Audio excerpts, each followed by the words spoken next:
শিরদাঁড়া সোজা রেখে শাসক দলের ভুল ধরিয়ে দেওয়ার জন্য সাসপেন্ড হতে হলো সৎ এক পুলিশকর্মীকে। এই পুলিশকর্মীর নাম হলো রামকৃষ্ণ কয়াল। উনি কলকাতা পুলিশেরই একজন কর্মী ছিলেন। তো উনি কলকাতা পুলিশে প্রায় 23 বছর ধরে চাকরি করছিলেন।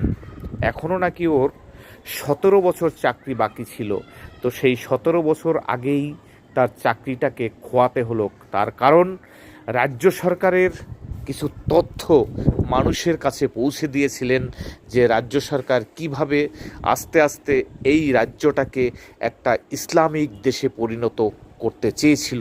সেইটা কিন্তু এই রামকৃষ্ণ কয়াল ভিডিওর মাধ্যমে মানুষের কাছে পৌঁছে দিয়েছিল, যার জন্য ওনাকে সাসপেন্ড হতে হয়েছে আজ।